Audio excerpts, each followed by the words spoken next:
العزت کی جانب سے خیر کے ارادے کی دلیل ہوتی ہے۔ دین اسلام کے بہت سارے شعبے ہیں جس میں الحمدللہ علماء صلحاء اپنی اپنی صلاحیتیں صرف کر رہے ہیں اور بہت خوبصورت اور شائستگی کے ساتھ اپنی ذمہ داریاں نبھا رہے ہیں۔ لیکن اگر ہم دیکھیں تو ختم نبوت کے کام کو باقی تمام کاموں پر ایک گنا امتیاز اور برتری حاصل ہے، اور اس کی بنیادی وجہ یہ ہے کہ باقی تمام شعبے دین اسلام کے ارد گرد گھومتے ہیں۔ اگر مدرسے کا شعبہ ہے، اگر دعوت کا شعبہ ہے، تصوف اور سلوک کا شعبہ ہے، جہاد اور سیاست کا شعبہ ہے، یہ سارے کے سارے شعبے دین اسلام کے ارد گرد گھوم رہے ہیں،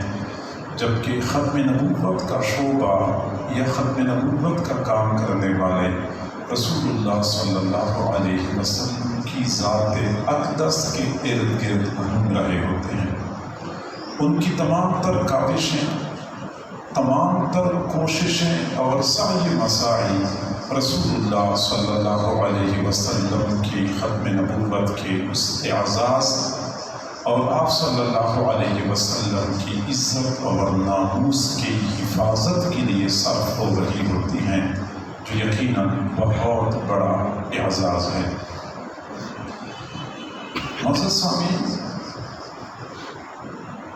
حضور صلی اللہ علیہ وسلم کی آج سے 14 صدیاں پہلے کی گئی پیشین گوئی کے نتیجے میں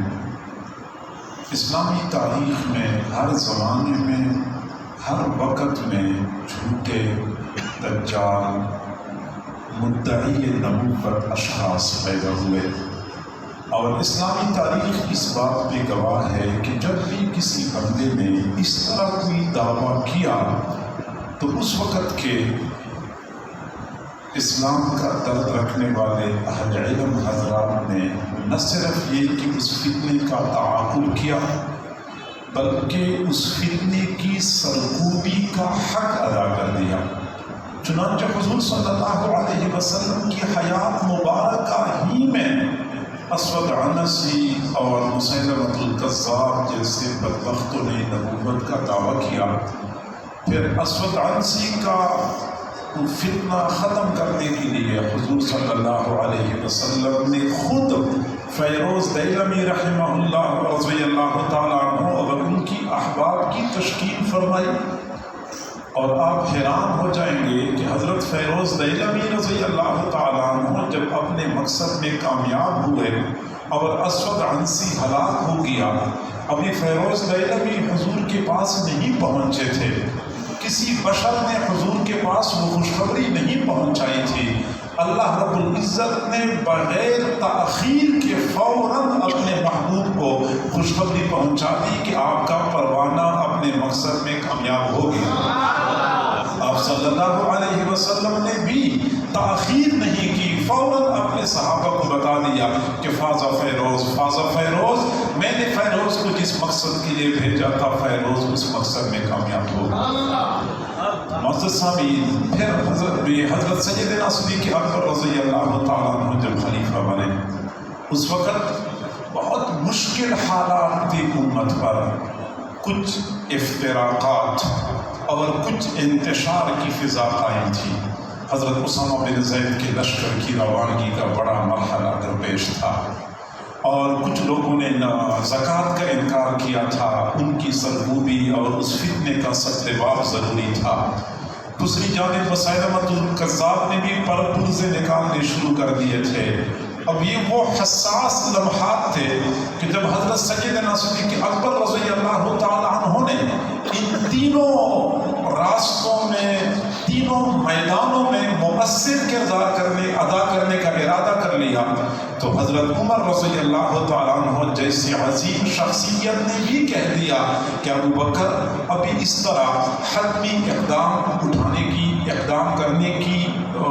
حالات نہیں ہیں، لہٰذا تھوڑا نرمی کا مظاہرہ کر لیں۔ لیکن حضرت ابوبکر صدیق رضی اللہ تعالیٰ عنہ کے الفاظ یاد رکھنے کے قابل ہیں. فرمایا عمر اجبار فی الجاہلیت و خوار فی الاسلام، جاہلیت میں تو آپ بڑے بہادر بنے پھرتے تھے اور اب جب اسلام میں داخل ہوئے ہیں تو مجھے آپ نرمی کی تلقین کرتے ہیں. ان فتنوں کی سرکوبی اگر میں نہ کروں تو کون کرے گا؟ چنانچہ انہوں نے مسیلمۃ الکذاب کو کہ فتنے کو انجام تک پہنچانے کے لیے لشکر روانہ کر دیا، اور وہ لشکر بڑے بڑے صحابہ کرام پر مشتمل تھا،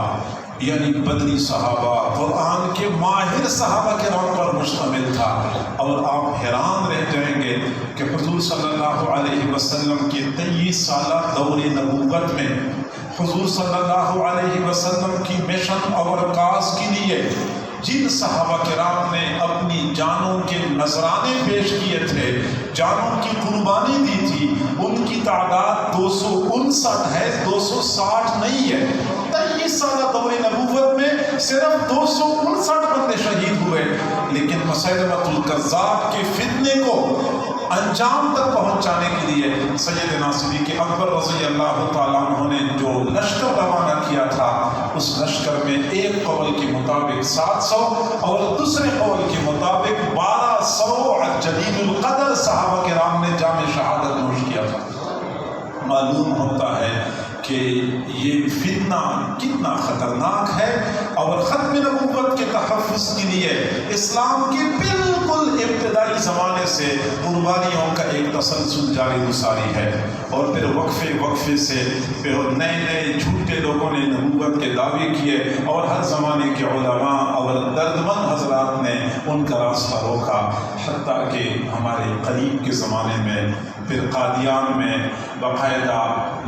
مغربی قوتوں کی پشت پناہی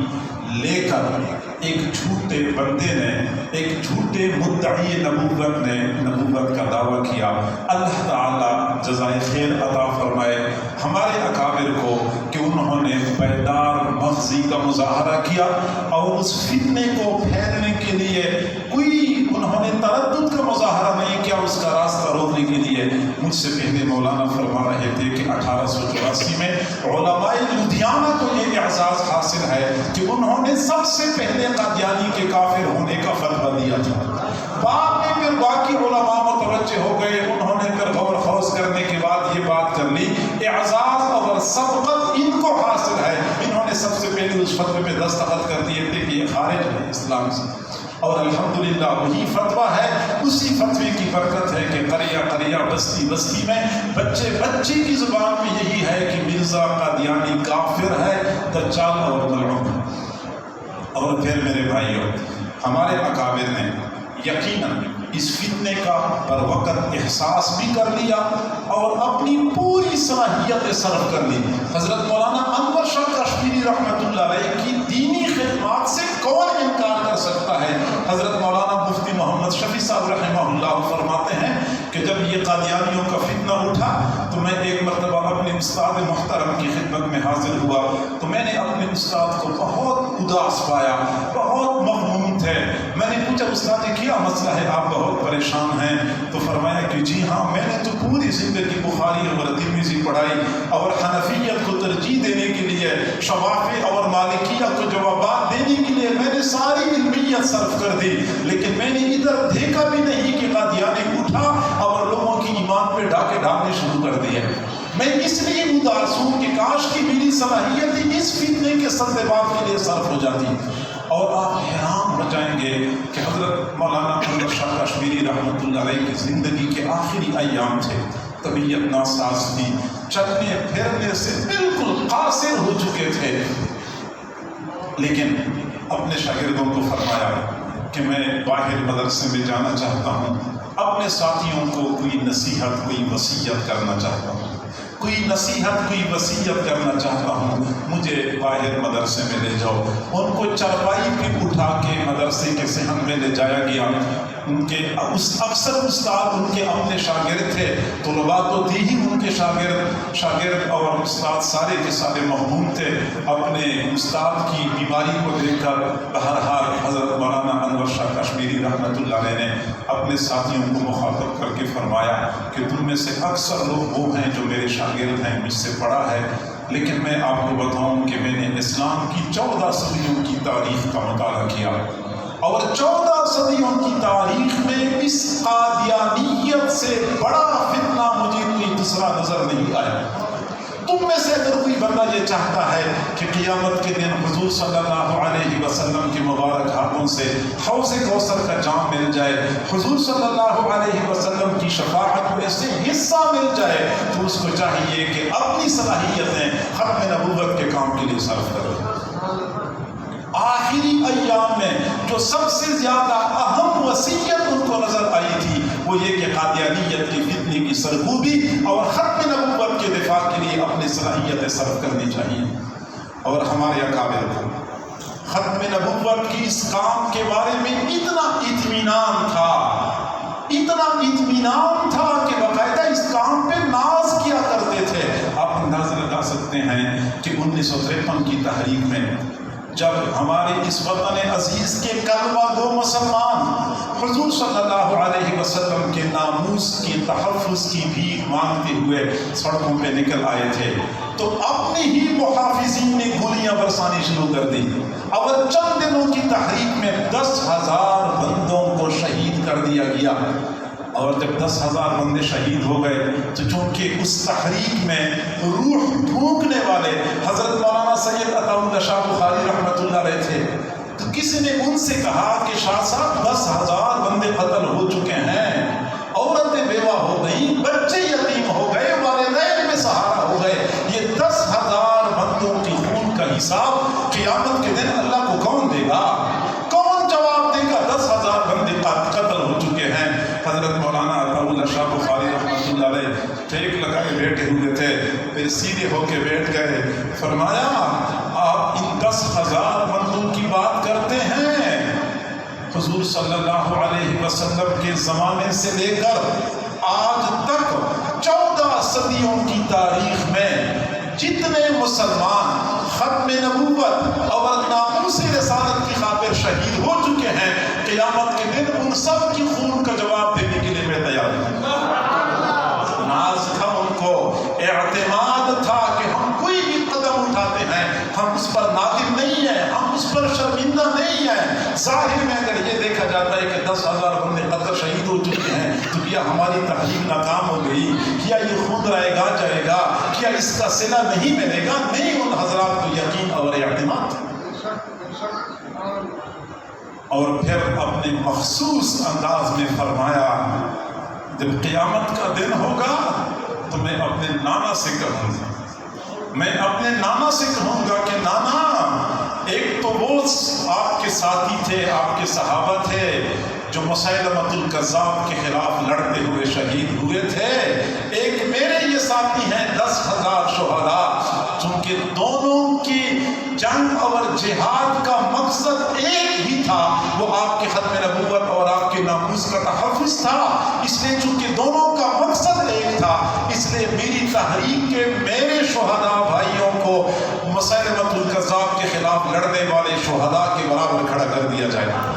اور پھر فرماتے ہیں کہ مجھے امید نہیں، مجھے یقین ہے کہ میرے نانا میری اس گزارش کو قبول کر لیں گے اور ان شہداء کو وہاں پہ کھڑا کر دیا جائے گا۔ میرے بھائیو، یہ سلسلہ بہت عظمت کا حامل سلسلہ ہے، یہ بہت سعادت اور برکت کا سلسلہ ہے۔ ہمیں چاہیے کہ ہم سے جتنا ہو سکتا ہے اس سے بڑھ کے اپنی استعداد اور صلاحیت سے بڑھ کے کردار ادا کریں کہ اس فتنے کو روکا جائے، اس کا راستہ بند کر دیا جائے۔ اور میرے بھائیوں، فقط جذباتی بیانات سے کام نہیں چلتا، بلکہ باقاعدہ لوگوں کی ذہن سازی کی ضرورت ہوتی ہے۔ ہم کیوں کہتے ہیں کہ قادیانی کافر ہے؟ قادیانی کے کرتوت کیا ہے، دین اسلام کے اصول کیا کہتے ہیں کہ قادیانی نبی ہو سکتا ہے یا نہیں ہو سکتا، کیا نبی ہونے کے اوصاف اس میں پائے جاتے ہیں؟ میں تو کہتا ہوں کہ اس میں شریف انسان کے اوصاف بھی نہیں پائے جاتے، چلا یہ کہ نبی ہونے کے اوصاف اس میں موجود ہوں، نبی کا درجہ بہت بلند۔ میرے بھائیوں توجہ فرمائیں، حضور صلی اللہ علیہ وسلم پر اللہ تعالیٰ نے نبوت کا سلسلہ بند کر دیا اور ختم کر دیا۔ آپ کے بعد کوئی نبی نہ آیا ہے نہ آئے گا، قیامت کی صبح تک حضور صلی اللہ علیہ وسلم کی نبوت جاری و ساری رہے گی۔ کیوں؟ پچھلی امتوں میں کسی نبی کے آنے کے بعد دوسرے نبی کی ضرورت ہوتی تھی، جبکہ حضور صلی اللہ علیہ وسلم کی تشریف آوری کے بعد کسی اور نبی کی ضرورت ہی باقی نہیں رہی۔ وہ کیوں؟ میں چند نکات کے ذریعے آپ کو یہ بات سمجھانا چاہتا ہوں۔ پہلی بات کہ پہلے انبیاء دنیا میں تشریف لاتے تھے، ان کی نبوت کسی خاص علاقے، کسی خاص قوم، کسی خاص قبیلے کے لیے ہوتی تھی، اس لیے کسی اور قبیلے کے لیے اور نبی کی ضرورت ہوتی تھی۔ انبیاء کی نبوت خاص علاقے کے لیے، چنانچہ ایک ہی وقت میں حضرت ابراہیم علیہ السلام اپنے علاقے میں نبی تھے، حضرت لوط علیہ السلام اپنے علاقے میں نبی تھے، تو ایک ہی وقت میں ایک علاقے میں ایک نبی ہوا کرتے تھے، دوسرے علاقے میں دوسرے نبی ہوا کرتے تھے۔ نبی کی نبوت خاص علاقے اور خاص برادری کے لیے ہوتی تھی، اس لیے دوسرے علاقے میں نبی کی ضرورت باقی ہوتی تھی، جبکہ حضور صلی اللہ علیہ وسلم کی نبوت دنیا کے 7 بر اعظموں کے لیے ہے۔ بلکہ میں اگلی بات عرض کروں، زمین چھوڑ کے بندہ چاند پہ چڑھ جائے، بندہ مریخ پہ چڑھ جائے، بے شک سورج پہ چڑھ جائے، جہاں کہیں جائے گا وہاں پہ حضور صلی اللہ علیہ وسلم کی نبوت ہے۔ جب ہر جگہ پہ رسول اللہ صلی اللہ علیہ وسلم کی نبوت ہے تو کسی اور نبی کی ضرورت ہی نہیں ہے۔ ایک اصول، ارسلت الی الخلق کافۃ، مجھے تو ساری انسانیت کی طرف نبی بنا کر بھیجا گیا ہے، کافۃ للناس بشیرا ونذیرا، حضور کو ساری انسانیت کے لیے بشیر اور نذیر بنا کر بھیجا گیا ہے۔ دوسرا اصول یاد رکھیں کہ سابقہ انبیاء جب دنیا میں تشریف لاتے تھے تو کئی مرتبہ ان کی مدد کرنے والے، ان کی تائید کرنے والے لوگ نہیں ہوتے تھے، تو باقاعدہ اس نبی کی مدد کے لیے دوسرے بندے کو نبی بنا کر بھیجنا پڑتا تھا۔ حضرت موسیٰ علیہ السلام باقاعدہ اللہ سے دعا مانگتے ہیں، ہارون وزیرا من اہلی، وزیرا من اہلی ہارون اخی اشدد بہ ازری، اور میرا بھائی ہارون علیہ السلام کو میرے ساتھ نبی بنا دے، اس کے ساتھ میری پشت مضبوط کر لے، وہ میرا بھائی ہے۔ باقاعدہ حضرت موسیٰ علیہ السلام کی مدد کے لیے حضرت ہارون علیہ السلام کو نبی بنا کر بھیجا گیا۔ قرآن پاک میں سورۃ یاسین میں اللہ تعالیٰ نے شروع میں یہ بات فرمائی، اذ ارسلنا الیہم اثنین فکذبوہما فعززنا بثالث، تو ایک نبی کی تائید اور تقویت کے لیے دوسرے نبی کو بھیجنا اللہ تعالیٰ مبعوث فرماتے تھے، لیکن حضور صلی اللہ علیہ وسلم کو اللہ رب العزت نے ایسے جانثاروں کی جماعت عطا فرمائی تھی کہ ان جانثاروں کے ہوتے ہوئے کسی اور مددگار، کسی اور وزیر، کسی اور نبی کی ضرورت ہی نہیں تھی۔ حضور حضرت موسیٰ علیہ السلام اللہ تعالیٰ سے دعا مانگتے ہیں کہ ہارون علیہ السلام کو میرا وزیر بنا دے، جبکہ حضور صلی اللہ علیہ وسلم نے خود فرمایا میرے 4 وزیر ہیں، 2 وزیر آسمانوں پہ ہیں، وہ جبرائیل اور میکائیل ہیں، 2 وزیر زمین پہ ہیں، ایک ابو بکر اور ایک عمر ہے، یہ میرے وزیر ہیں۔ حضور صلی اللہ علیہ وسلم ایک موقع پر صحابہ کرام کی تشکیل فرما رہے تھے، مختلف کاموں کے لیے بھیج رہے تھے، ابو بکر اور عمر آپ کے قریب بیٹھے ہوئے تھے۔ کسی نے کہا کہ اللہ کے نبی ابو بکر اور عمر کو کیوں نہیں بھیج رہے، یہ بڑا اچھا کام کر لیں گے، ان کو بھی بھیج دیں۔ تو حضور کے الفاظ یاد رکھنے کے قابل ہیں، فرمایا انہ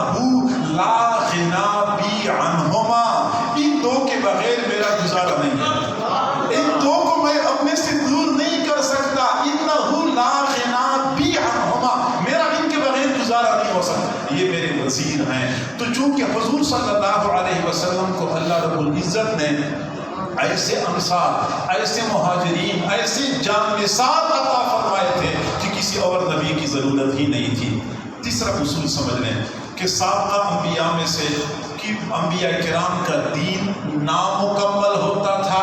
پھر اس دین کی تکمیل کے لیے اور بندے کو نبی بنا کر بھیجنا ہوتا تھا۔ حضرت عیسیٰ علیہ السلام کا اپنا دین اپنی ذات میں نامکمل تھا، کچھ تعلیمات اپنے دین کی، کچھ تعلیمات حضرت موسیٰ علیہ السلام کی دین کی اپنائی ہوئی تھی، جبکہ حضور صلی اللہ علیہ وسلم کو جو دین دیا گیا تھا وہ کامل دین ہے۔ الیوم اکملت لکم دینکم، کامل دین ہے۔ جب کامل دین اللہ نے عطا کر دیا، اب کسی اور نبی کی بھیجنے کی گنجائش ہی نہیں رہی۔ اور اگلی بات سمجھ لیں کہ سابقہ انبیاء کرام دنیا میں آتے تھے، وہ جب دنیا سے چلے جاتے تھے تو وہ جو تعلیمات لا چکے ہوتے تھے اس میں قوم تحریف کرتی تھی۔ یہودیوں نے تورات میں تحریف کر لی دنیاوی اغراض کے لیے، عیسائیوں نے انجیل بھی تحریف کر لی، زبور تو اب موجود بھی نہیں ہے کسی بھی طور پہ۔ تو سابقہ انبیاء کی امتوں نے آسمانی کتابوں میں رد و بدل کر دیا، پھر اللہ رب العزت نے اور بندے کو نبی بنا کر بھیجا تاکہ دوبارہ نئے سرے سے آسمانی تعلیمات کو نازل کر دے۔ جبکہ حضور صلی اللہ علیہ وسلم کو اللہ رب العزت نے قرآن دیا تو اس قرآن کی حفاظت کا خود ہی ذمہ لیا۔ انا نحن نزلنا الذکر وانا له لحافظون، اللہ نے ذمہ لیا ہے کہ میں حفاظت کروں گا۔ جب اللہ اس کی حفاظت کر رہا ہے اور اس کا نتیجہ یہ نکلا کہ آج سے 14 صدیاں پہلے یہ قرآن نازل ہوا، آج تک قرآن بالکل اصلی حالت میں موجود ہے، ایک بال کے برابر بھی کوئی تغیر تبدل نہیں ہو چکا ہے، لہٰذا کسی اور کتاب یا آسمانی وحی کی ضرورت ہی نہیں ہے، کتاب اصلی حالت میں موجود ہے۔ اور اگلا اصول یاد رکھیں کہ سابقہ انبیاء کرام دنیا میں آتے تھے، جب وہ دنیا سے چلے جاتے تھے تو دین کا کام ٹھپ ہو جاتا تھا،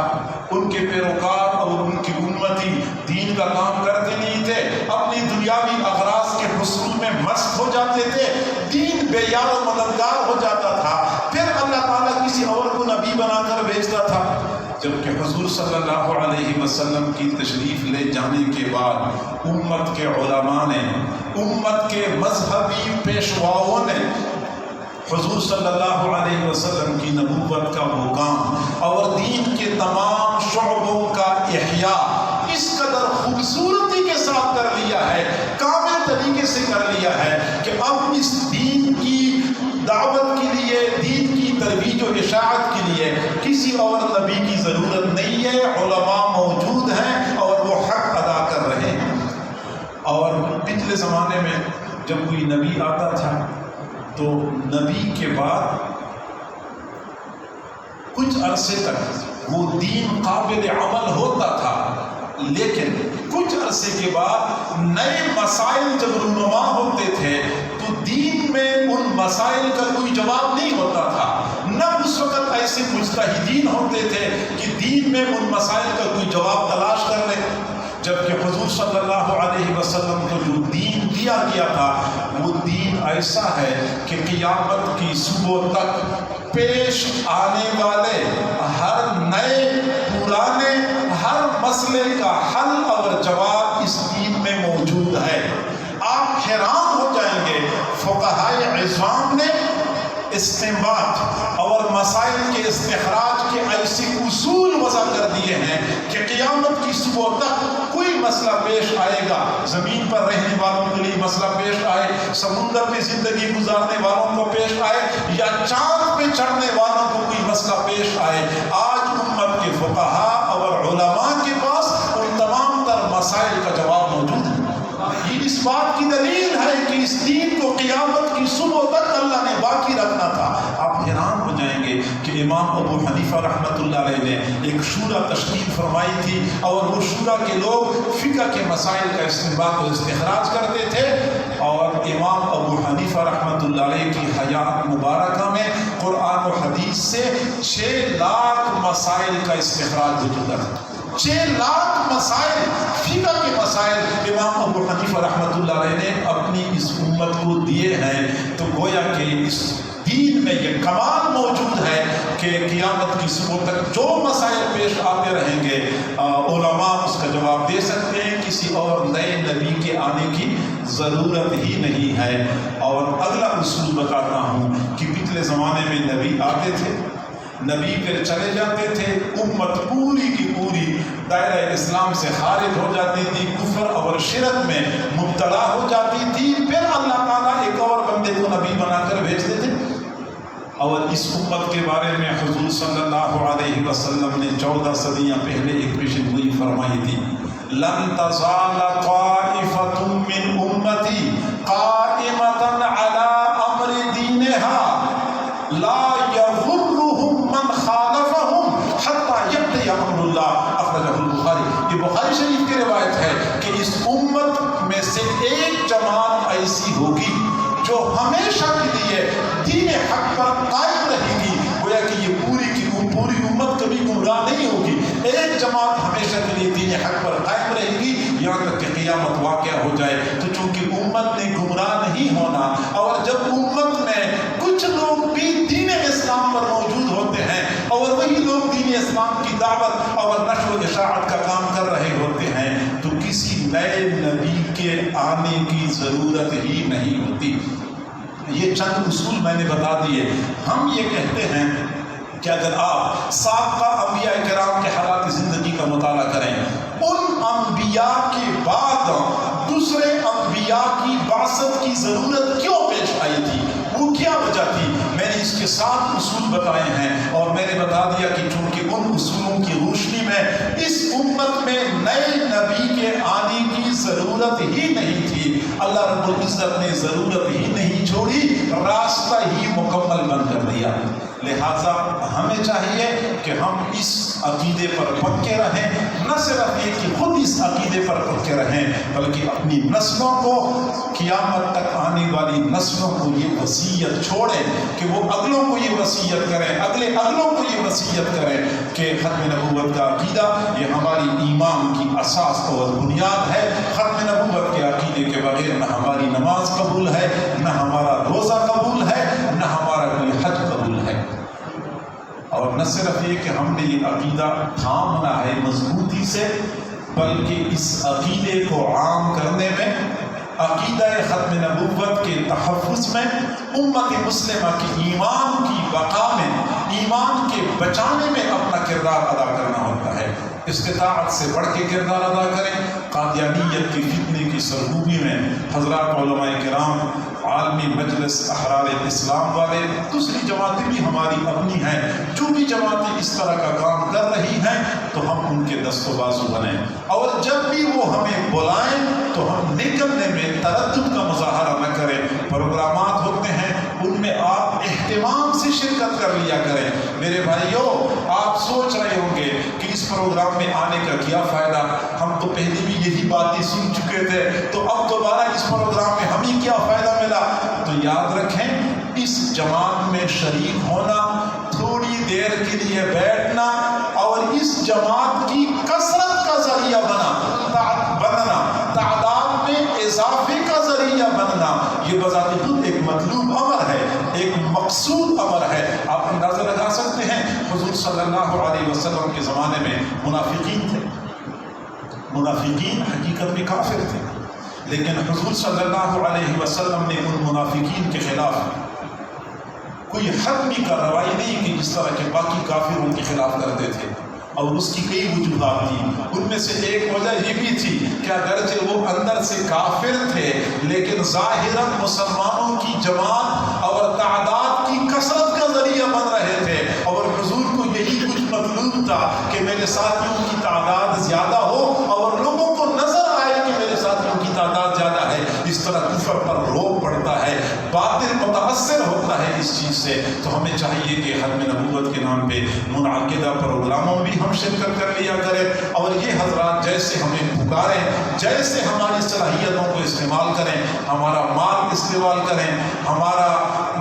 ہماری جسمانی صلاحیتیں استعمال کریں تو ہمیں چاہیے کہ ہم اس سے تردد کا مظاہرہ نہ کریں، پیچھے نہ ہٹیں، کیونکہ ختم نبوت کا یہ کام قیامت کے دن حضور صلی اللہ علیہ وسلم کی شفاعت کا یقین باعث ہے۔ اللہ تعالیٰ ہم سب کو سمجھنے اور عمل کرنے کی توفیق عطا فرمائے۔ وآخر دعوانا ان الحمد للہ رب العالمین۔